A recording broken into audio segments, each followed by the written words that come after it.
Good smile, it's okay. She's a real tough guy right there. All right? Okay.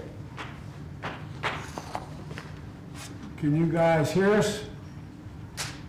Yes, we can hear you. All right. Well, look, we're headed into the second week of wildfires out in California. These wildfires are the worst in California history. And Vice President Harris and I are about to meet with Secretary Mayorkas, who is here, FEMA Administrator, FEMA Regional Administrator, and the Chief of the U.S. Forest Service. And first, I want to share an update on where things stand now, as we know. One, over the past few weeks, state and local and federal firefighters are able to prevent the largest fires from moving into new areas. In other words, they're able to contain the fires. 14% containment in the Pacific Palisades has been, that's how much has been contained. 33% in the fire in Pasadena, 95% in Sylmar, and the fire in Ventura has been 100% contained. And that's progress. That said, it was a heartbreaking weekend for a lot of people in Los Angeles. Ash was raining down like snow. Homes burned to the ground. Thousands of those homes are gone. And we learned we lost more of our fellow Americans. So let's say again to the people of Los Angeles, we're with you. We're with you. And you know, although the federal government is going to cover 100% of the cost for the next 180 days for things like firefighter overtime pay, debris removal, temporary shelters, it's going to cost tens of billions of dollars to get Los Angeles back to where it was. So we're going to need Congress to step up to provide funding to get this done. And we're going to get that done, God willing. Over the next few days, we're expecting strong wind gusts that could move, more fires, more fuel for fires. And I'm continuing to direct the federal government to do everything possible, everything possibly can to help California. I've sent equipment to Los Angeles, including helicopters, tanker planes, and fire engines. And our allies from Canada and Mexico have sent 130 firefighters and emergency responders, as the team knows. I've asked Bob Fenton of FEMA to help Hawaii after the Maui fires to take the lead in coordinating the federal support and debris recovery and removal in Los Angeles. And the first step of that is coordinating between FEMA, EPA, and the Army Corps of Engineers to remove the hazardous debris before you can get in and remove it all. And that hazardous debris includes things like propane tanks, electric vehicles, battery walls. Then the monumental task of removing the rest of that debris can begin, but it's a monumental task. And I've activated 500 Marines from the base in Pendleton to stand by to help in search and rescue, airlift support, and food and water distribution. And I want to be clear, we're not waiting until those fires are over to start helping the victims. We're getting them help right now, as you all know. People impacted by these fires are going to receive one-time payment of $770, one-time payment, so they can quickly purchase things like water, baby formula, and prescriptions. So far, nearly 6,000 survivors have registered to do just that, and $5.1 million has gone out. And I encourage everyone who has been impacted to get assistance. Go to disasterassistance.gov or call 1-800-621-3362. Let me repeat that number. 1-800-621-3362. Before I turn this over to Vice President Harris, let me say again to all the incredible firefighters and first responders, thank you, thank you, thank you. Los Angeles is a city of angels, and you're now the angels, all of you. You're the angels literally saving people's lives, and we owe you. We owe your families who are also in harm's way, and you're still going out and doing your job. So the people of Los Angeles, thank you for sticking together, for helping one another through an unimaginable loss, and I want you to know, and I mean this, I want you to know we have no higher priority than the safety of you folks in Los Angeles. We're going to keep doing everything possible to help you get through this. And Vice President Harris, I now turn it over to you. Thank you, Mr. President. So what is happening in Los Angeles is truly heartbreaking, and there's an extraordinary amount of trauma that so many people are experiencing through loss of life, loss of their homes, loss of normalcy. And what I would ask is that on this day 7 of the fires, in the midst of the extraordinary exhaustion that everyone is feeling on so many levels, that we stay vigilant. The next 48 hours, as we will hear, are very critical. The winds are going to pick up with wind gusts that may reach as much as 70 miles per hour. And so this is the time that everyone must be vigilant, follow whatever orders you are receiving from your local authorities.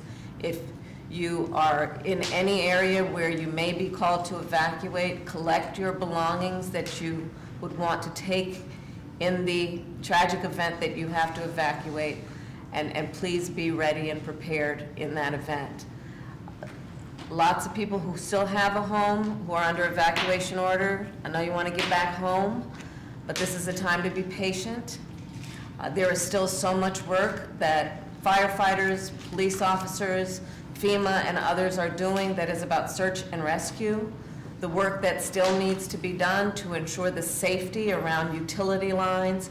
This work is still very much in progress. And so it's critically important that to the extent you can find anything that gives you an ability to be patient in this extremely dangerous and unprecedented crisis, that you do. But I'd echo what the President said. We have seen acts of courage, heroism, building of community, people looking out for strangers, and we applaud and are in awe of the generosity of spirit that we are seeing throughout the region. And so let us just always again thank our firefighters, our police officers, our first responders for what they are doing to personally sacrifice so much for the sake of others. Thank you. Thank you, Madam Vice President. We'll now go to the U.S. Forest Service Chief Randy Moore, who's out in Los Angeles. Chief Moore, over to you. Thank you, Mr. President, Madam Vice President. The situation remains very dynamic with immediate threats to life and safety. One important thing to name is that unlike what we normally would think of with wildland fires, where they're often on the landscape for weeks, these incidents are urban conflagrations, whereas once the winds are over and if containment continues to increase, we would expect these incidents to move rapidly from fire suppression to recovery. Now, in terms of the weather, we're expecting a period of elevated to critical fire weather risk through Wednesday, as the Vice President had indicated, and we're expected to have red flag warnings in effect for strong gust of winds, low humidity, and very dry vegetation for much of Los Angeles, Ventura, and neighboring counties. We're also expecting to have moderate Santa Ana winds, which begins today, later today, through Wednesday. And as the Vice President had indicated, we're looking at frequent winds of about 20 to 30 miles per hour, but gusts in anywhere from 50 to 70 miles per hour are very likely. Right now, our biggest concern is new starts. And with this wind event or new growth on the Palisades or Eaton fires, these are high possibilities, so our personnel are working really hard to strengthen the existing containment lines. And also from Monday through Wednesday, we're looking to have minimum relative humidities, which is expected to remain in the upper single digits, somewhere around 20%. So what that's basically saying is that the vegetation will continue to stay dry. And by Friday, we expect several degrees of cooling and a large increase in humidity Friday into Saturday. So this is the good news on the back end of that wind. In terms of fire activity, so the Forest Service remains in unified command on the Eaton fire. The Lydia fire is no longer active, and the Hearst fire is no longer in unified command. The threats are minimal on those two fires. Now, regarding the Eaton's fire, it's holding at about 14,000 acres. Containment has grown yesterday at 27% to 33% today, and there's no new growth, which is the good news. However, firefighters are reinforcing that perimeter, and we'll have to hold that under these challenging conditions through Wednesday.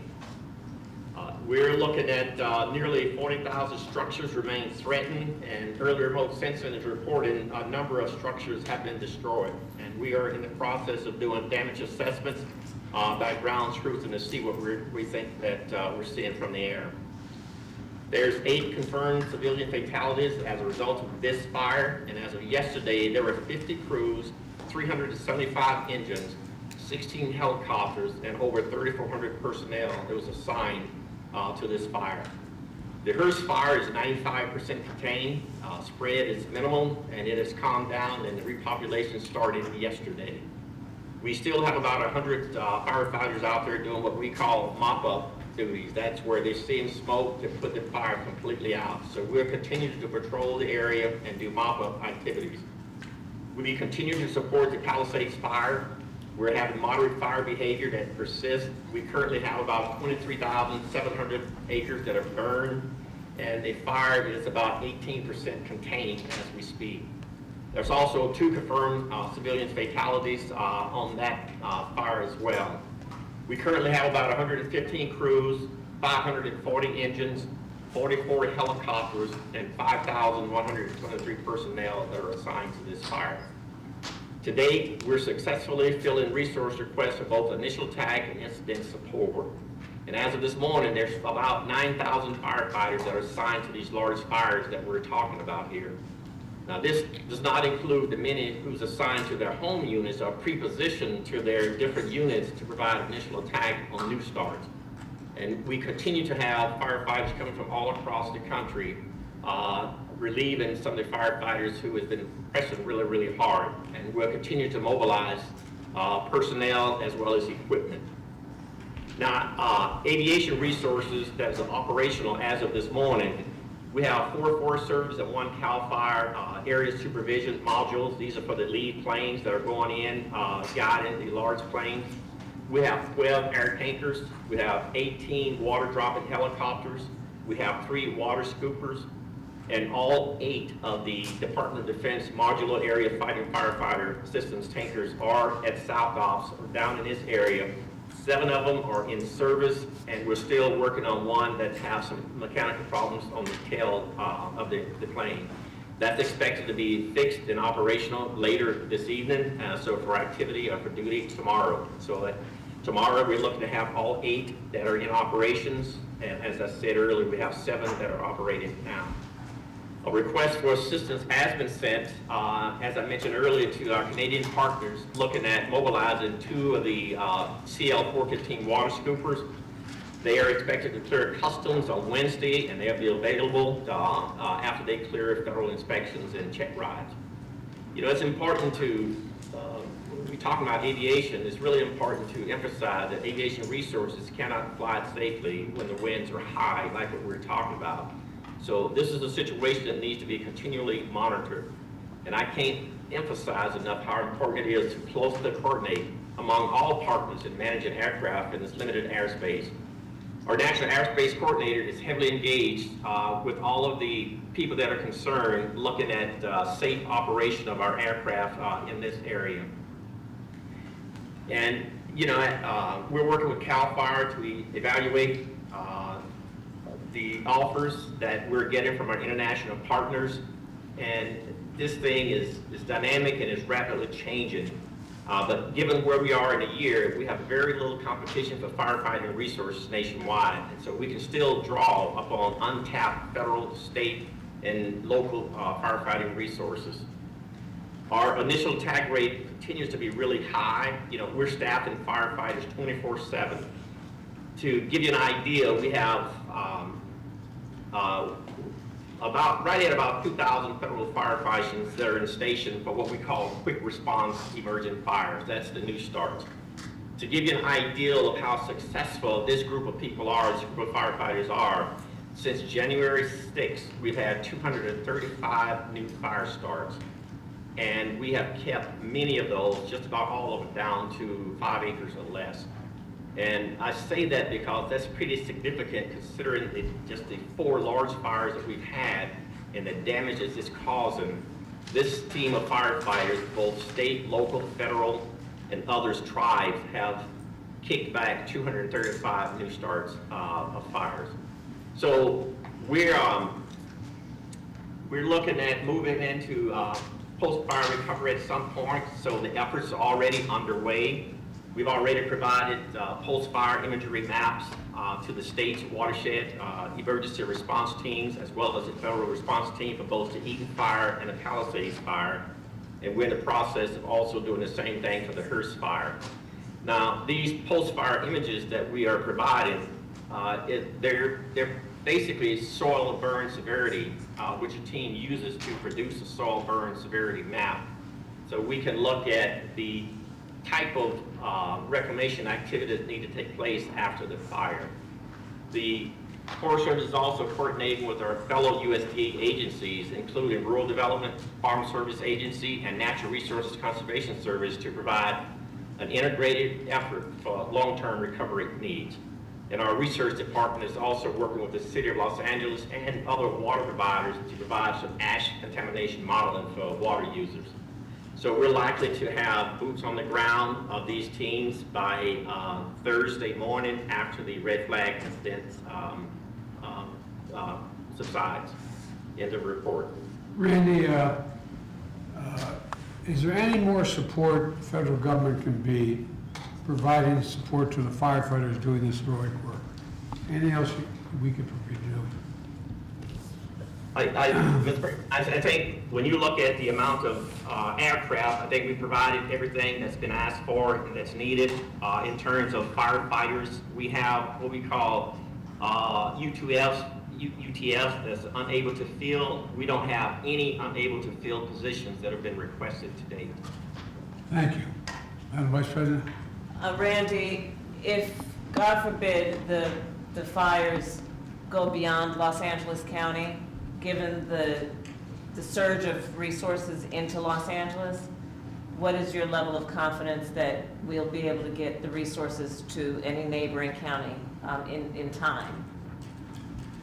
I'm confident that we'll be able to get the resources. We have access right now to about 15,000 firefighters that are not currently being used, that's not needed. So if things got out of hand, and let's just say that the wind conditions blew the fires back out into the wildland, we do have firefighters pre-positioned in a lot of different areas to look at that initial attack. And I mentioned the 235 fires now that these same groups of people have been able to bat down to about 5 or 6 major fires. Can I ask one more question, Randy? Are you hearing any misinformation that's going out? False assertions that are being made about the state of the effort to fight the fire? Well, I mean, there's always rumors with large fires like this, Mr. President, and one of the things that everybody wants to know is how these fires start. And until the team of investigators conclude their investigations, we don't really know. And so there's a lot of speculation out there about how these fires start, but there's no proof to validate a lot of these rumors that we're hearing. Thank you. Thank you, Randy. Now to Administrator Criswell from FEMA. All right, thank you, Liz. Mr. President, Madam Vice President, you know, at your direction, I was on the ground there on Thursday and Friday. I had an opportunity to meet with incident commanders at both the Palisades fire as well as the Eaton fire. And again, I think you see the images on television, but it just doesn't compare to what you see in person, right? And you see the devastation. I mean, you talk to the family members and you talk to the community members, and they talk so much about how proud they are of their community. And I think one of the things we've talked about a lot is, you know, they say the community is gone, but the community is there. The community spirit will continue to exist. And we had that long conversation with the Pasadena mayor when I was there, and it was, you know, really telling on how proud they are of these communities. And so that's why, as Randy and his teams are continuing to try to put out these fires, FEMA's programs are in place to help support all of these families that have been impacted. I think right now we have about 8 shelters that are still open. The shelter numbers have been remaining at about 700 to 800, you know, day over day, which means there's a lot of people that are staying with family and friends, or they're staying in hotel rooms. And so that's one of the things we can cover. It's one of the programs through the Major Disaster Declaration is we can reimburse these families for the hotel costs that they're experiencing now, in addition to giving them that serious needs assistance of $770 for like clothes. They just need to buy clothes. They left with nothing. And so those are the first kinds of not information, but resources that we're going to be able to provide to so many families. And in addition to the just over 6,000 that you mentioned, Mr. President, that have already gotten the serious needs assistance, we've got almost 33,000 that have registered for assistance. And this number goes up a little bit every day, but we think it's going to continue to rise as we can get into the communities. We have our disaster survivor assistance team members that are going out into the community. You know, they normally walk door to door. In this case, the fires are still burning, so they can't. And so we have them in the shelters, but we've also put them in the public libraries, where we know people are probably going to help register to get information. And then we'll continue to work with the mayor and the governor on other places where we can send our folks, so we can reach the people that haven't gotten into the system yet. And so we'll continue to work with them to make sure that we can support them as they register for assistance. And some of them are already getting notices and letters, that the information has been received, but it's not final yet. There's a lot of confusion about that right now, and we recognize that. Explain that a little more. So when somebody registers for assistance and they have not submitted all of their documentation, like what their insurance company is going to cover or not cover, they'll get a letter from us saying you're not approved yet. They get a letter, they have no home. How do they get a letter? It's through email. So they get an email notification. Yeah, they get an email notification to check their case and that it's been updated. But we want them to know that it just means we need the rest of that documentation. So I've directed my team to start calling every one of these families that have already gotten this type of a notification, so we can make sure that they know that, hey, we just need more documentation. We want to work with you and help you through this, because it's traumatizing, right? And then to have this bureaucracy, limit that. I'm trying to take away the bureaucracy at your direction. That's how much can I get rid of? This is one of the things we're going to do, is add that personal touch and call all of these families that have already received this notice, so we can get them the assistance that they're eligible for and help them upload the documentation that they might need. You hear reported by the press that there's misinformation being put out there from some sources, or even people identifying themselves and going on the air saying such and such. Are you seeing much of that, and is it having an impact on the public? We are seeing some of that, similar to what we saw in North Carolina after Hurricanes Helene, Hurricane Milton. We even saw somebody put out a way to spread a message through phones that said FEMA's going to provide 3 years of coverage for hotel rooms, which was completely false and not sent by us. And so our external affairs team works hard to put out the right information. We work with the community to try to get the trusted voices within the community to help get the right message out and know who they need to go to in order to get this process started. Unfortunately, there's a lot of people that try to take advantage of these families that have lost everything, try to apply for assistance on their behalf, try to get them to apply in a false website. Those are the things that we see in almost every disaster. It just continues to get worse and worse. It seems like disaster after disaster. Given that the winds may pick up tonight and the evacuation geography may change, how are individuals and families going to be alerted if they are now required to evacuate, especially if it happens during the night? Yeah, that's something that the state and the county have a system to do a wireless emergency alert. It'll go right to their cell phone if there's an evacuation order for their area. And even if somebody drives into the area, it will let them know that they are in an evacuation zone. When I was there, my phone would go off when I would drive into the different areas. When I would drive into Pasadena saying this is an evacuation zone, we need to leave. And so that alert system goes out, and they have their own provider that sends those out. And it's all directed at the county level. And then do you know whether the requests that have been made of the federal government, local, state, are they all being met, or are there any that have yet to be met? So all of the firefighting requests that are going through Randy and all of his folks are all being met. We are starting this planning process for the recovery, and we're pre-positioning some resources like food and water closer to the area if they need it.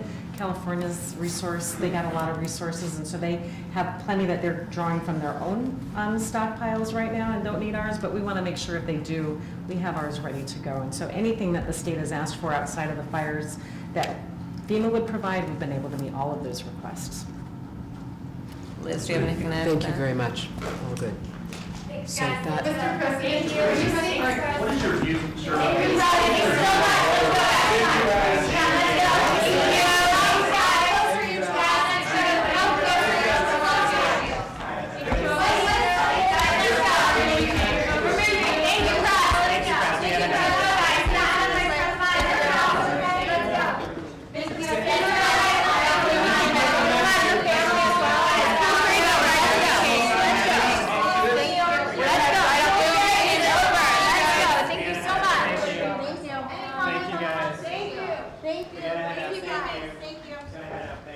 He wants to.